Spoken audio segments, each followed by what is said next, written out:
Hi friends, তো এখানে দেখো তোমাদের দাদা ভাই বাবার চুলটা কেটে দিচ্ছে ট্রিমার দিয়ে। তো এখন দায়িত্ব পড়েছে তোমাদের দাদা ভাই মানে চুল কেটে দেওয়ার দায়িত্বটা পড়েছে। তোমাদেরকে আগের ভিডিওতে দিয়েছিলাম যে ছেলের চুল কেটে দিচ্ছে, আর এখন দেখো বাবা কেটে দিচ্ছে। তো এই চুল কাটাগুলো আমার শাশুড়ি মাই কিন্তু করতো। আমার ছেলের চুলও কেটে দিত আর বাবার চুলও কেটে দিত। তো মা তো এখন তোমরা সবাই জানো যে অসুস্থ, হসপিটালে ভর্তি। তো তার জন্য দেখো তোমাদের দাদাভাই কিন্তু করে দিচ্ছে, বাবার চুলটা কেটে দিচ্ছে। তো ওরা মানে মানে আমার ছেলে কোথাও মানে চুল কাটতে যেতে চায় না, পার্লার একদম চুল কাটতে যেতে চায় না। তো তার জন্যই তোমার দাদাভাই ঘরের মধ্যে কেটে দেয়, আর বাবাও যায় না, কারণ বাবা মার কাছেই চুল কাটতো। তো মা যেদিন থেকে হসপিটালে ভর্তি হয়েছে আর কোথাও চুল কাটতে যায় না, তোমাদের দাদাভাইয়ের কাছেই কাটে। আর এখানে দেখো আমি কিন্তু সকাল সকাল রান্না করে নিয়েছি। আর কি রান্না করেছি দেখেছো? ডিম দিয়ে আলু দিয়ে তরকারি করেছি, মানে ডিম আলুর একটা তরকারি করেছি। আর করেছি ডাল। আর ডালটা শুধু কারি পাতা, আমাদের কারি পাতা যেহেতু গাছ আছে, তো কারি পাতা শুকনো লঙ্কা দিয়ে ডালটা ফোড়ন দিয়ে নিয়েছি। তো এই হয়েছে আমাদের রান্না। কারণ রান্নাটা, আর এখানে দেখো আমার ছেলে দেখো শুয়ে শুয়ে ফোন ঘাঁটছে। আর রান্নাটা কেন করেছি তোমাদেরকে সেটা বলে দিই। তো তাড়াতাড়ি রান্না করে নিয়েছি কারণ আমি শাশুড়ি মাকে দেখতে যাওয়ার আছে। তো এটা গতকালের ভিডিও, তো সেই ভিডিওটাই আজকে পোস্ট করছি। তো শাশুড়ি মাকে যেহেতু দেখতে যাওয়ার আছে, তাই সকাল সকাল কাজ সেরে নিচ্ছি। কারণ ট্রেনে করে না আমি একদম যেতে পারি না, বলতে গেলে আমার কষ্টও হয়, আর তার থেকে বেশি হচ্ছে ট্রেন লেট করে, আর আমি কখন বাড়ি আসবো সংসার ফেলে রেখে। সংসারটা যেহেতু পুরো আমার ওপর এখন দায়িত্ব, তারপর ছেলের খাওয়ানো তো জানো, ছেলে গোলা খায় কীরকমভাবে, কারোর কাছে খায় না। তো তার জন্য কিন্তু আমি ট্রেনে করে যেতে পারি না, যেহেতু গাড়ি যাচ্ছে, কাকা শ্বশুরের গাড়ি যাচ্ছে। তো আমি তাই জন্য গাড়ি করেই গেছি মাকে দেখতে। তো দেখো মার এখানে নিয়ে নিয়েছি নাইটি, গুছিয়ে নিয়েছি, একটা নাইটি নিয়ে যেতে বলেছে।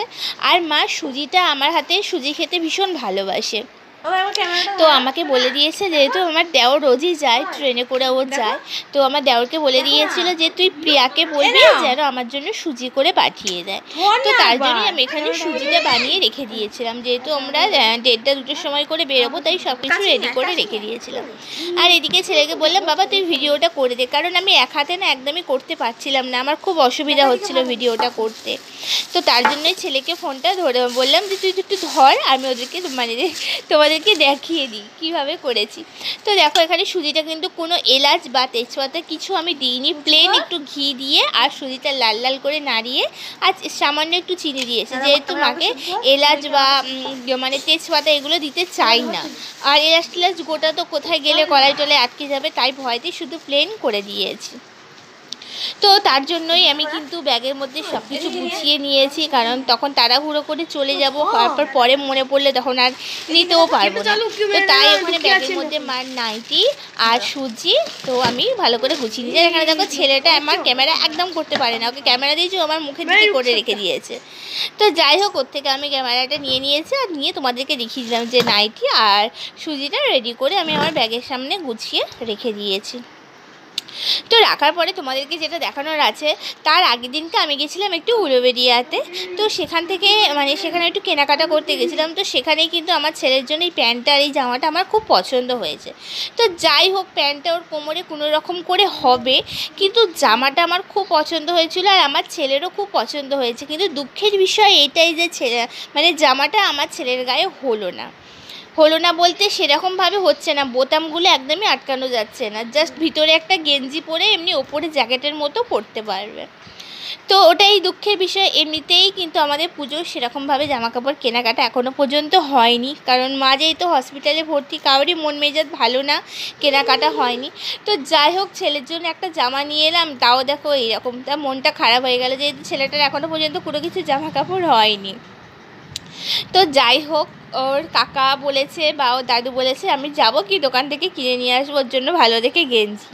তো এটা আর কি করব বলো, ফেরত তো আর দেওয়া যাবে না, মানে ফেরত দিতে গেলে আবার আমাকে সেগুলো বেরিয়ে যেতে হবে। যাওয়া মানে আমার পক্ষে প্রচুর কষ্ট, কারণ আমার পক্ষে যাওয়া মানে সব সংসারের কাজ ফেলে রেখে যাওয়া, এসে আবার করা, ওটা আমার ভীষণ কষ্ট হয়। তো তার জন্যই ভাবলাম যে না, দরকার নেই, ভিতরে স্যান্ডো গেঞ্জি পরিয়ে আর ওপরে এটা পরিয়ে দেবো। আর ছেলে যেহেতু জামাটা খুব পছন্দ হয়েছে।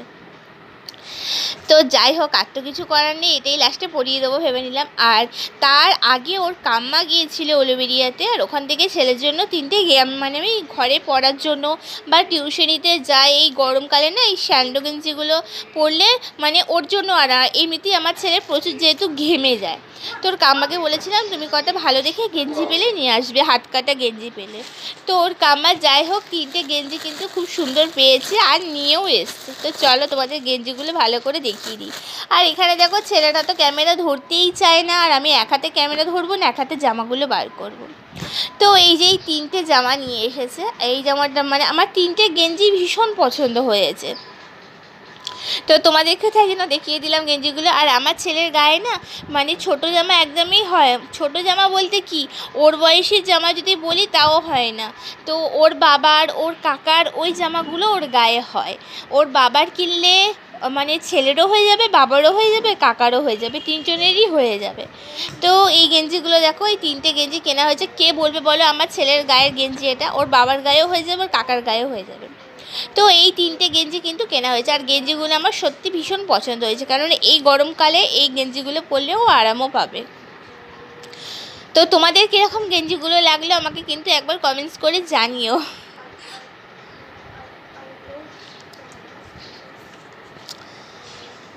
তো এই হচ্ছে 3টে গেঞ্জি। তো যাই হোক তোমাদেরকে দেখিয়ে দিলাম। তারপরে কিন্তু আমি নিয়ে গেছিলাম ছেলেকে স্নান করাতে, আর স্নান টান করিয়ে তাড়াতাড়ি নিয়ে চলে এসেছি, যেহেতু আমাদের তাড়াতাড়ি বেরোতে হবে আমাকে। তো তার জন্য ছেলেকে স্নান টান করিয়ে দিয়েছি তাড়াতাড়ি, কেননা আবার তারপরও খাওয়ার পালা। তো দেখো ওকে স্নান টান করে খাইয়ে দাইয়ে দিয়ে আমি সবাইকে খেতে দিয়ে দিয়েছিলাম, আর খেতে দিয়ে আমি নিজেও কিন্তু খেয়ে নিয়েছিলাম। আর খেয়ে নিয়ে ছেলের খাবার দাবার রেডি করে তারপর আমি কিন্তু রেডি হয়ে নিয়েছি একেবারে। আর খাবার দাবার রেডি করে মানে ছেলের জন্য রুটি দুধে ভিজিয়ে রেখে দিয়েছিলাম, তোমাদের দাদাভাইকে বলেছিলাম তুমি ওকে খাইয়ে দিও একটু কষ্ট করে। তো তার জন্য কিন্তু আমি রেডি হয়ে নিয়েছি, কারণ আমার তো যাওয়া হয় না, আর যেহেতু গাড়ি বলেছিলাম যে গাড়ি করে গেলে তবেই আমি যেতে পারবো, তো তার জন্য রেডি হয়ে নিয়েছি। তো দেখো, আর রাস্তার মধ্যে এত জ্যাম ছিল যে কি বলবো, আমাদের যেতে যেতেও না অনেকটা মানে দেরি হয়ে গেছে। আর কি তোমাদেরকে বলবো, মানে রাস্তায় যাচ্ছি আর তারপরে হচ্ছে জ্যাম, আর খুব কষ্ট হয়। বিশেষ করে গাড়িতে একভাবে বসে থাকতেও আমার ভীষণ কষ্ট হয়। তো গিয়েছিলাম বলতে আমার কাকি শাশুড়ি, কাকা, আমার যা, আমি, আর হচ্ছে আমার যার বাবা, মানে আমার জায়ের বাবা গিয়েছিল। তো তার জন্যই তোমাদেরকে দেখালাম। আর বিশেষ করে মাকে আমার খুব দেখার ইচ্ছা ছিল, তো আমার যেহেতু সম্ভব হচ্ছিল না, ট্রেনে করে যাওয়াটা আমার একদমই সম্ভব হচ্ছিল না, তো তার জন্যই আমি বললাম যে গাড়ি করে হলে তবে আমি যেতে পারবো, নইলে কিন্তু আমি যেতে পারবো না। তো আমার শাশুড়ি মাও কিন্তু বারণ করে দিয়েছিল যে প্রিয়াকে আসতে বলবি না, কারণ প্রিয়া আসা মানে সংসার ফেলে আসা মানে অনেকটাই আমার উপর চাপ, যেহেতু আমাকে সব করে যেতে হয় আবার এসেও করতে হয়। তো যাই হোক, তারপরে কিন্তু মার কাছে গিয়ে পৌঁছে গেছিলাম, আর মাকে গিয়ে সত্যিই আমি দেখে কেঁদে ফেলেছি। মানে আমার শাশুড়ি মাকে দেখে না আমি কেঁদে ফেলেছি। মানে যেই মার শরীর স্বাস্থ্য, আমার শাশুড়ি মার ভিডিও তোমরা সবাই দেখেছো, শর্ট ভিডিও দেখেছো, বড় ভিডিও দেখেছো, তো সেই মাকে দেখেই পুরো বিছানার সাথে মিশে গেছে। মানে এই যে চাদরটা গায়ে দেওয়া আছে না, বোঝাই যাচ্ছে না যে ওখানে কেউ আছে বলে, আর মুখটাও একদম ছোট্ট হয়ে গেছে। তো যাই হোক, এই যে ব্যাগটা দেখতে পাচ্ছি এর মধ্যেই মার কিছু জিনিসপত্র রাখে, তো তার জন্যই আমি সব ব্যাগের মধ্যে সুজি নিয়ে গেছিলাম, তারপরে মার হাতের পলা চেয়েছিল, পলা নিয়ে গেছিলাম, গার্ডার চেয়েছিল, একটা নাইটি, তাই আমি সবটা গুছিয়ে দিলাম ব্যাগের মধ্যে, আর সুজিটাও একটা টিফিন কৌটোতে দিয়ে দিয়েছিলাম, সব গুছিয়ে আর কি দিয়ে এসেছি। তো এটা হচ্ছে আমার জায়ের বাবা, আর ওটা হচ্ছে আমার কাকি শাশুড়ি, আমার যা আর আমি, আর এদিকে দাঁড়িয়ে আছে আমার কাকা শ্বশুর। তো মার অবস্থা তোমাদেরকেও একটু দেখিয়ে দিলাম, যারা আমার যারা তোমরা রেগুলার আমার ভিডিও দেখো বা আমার শাশুড়ি মার ভিডিও হয়তো তোমরা দেখেছো, তো তার জন্য তোমাদেরকে আরও বিশেষ করে কিন্তু আমি দেখানোর চেষ্টা করলাম। তো এই যে দেখতে পাচ্ছ, আমার শাশুড়ি মা কিন্তু প্রথমে এখানে ভর্তি ছিল আইসিইউতে, ভেন্টিলেশন ছিল, ভেন্টিলেশন থেকে তারপরে আইসিইউতে ছিল। তো এখান থেকে যেহেতু একটু ভালো আছে এখন, তো এখান থেকে সোজাসুজি এই যে জেনারেলে ভর্তি করেছে। তো ভিডিওটা তাহলে এখানেই শেষ করে দিচ্ছি আপাতত। Tata, bye bye.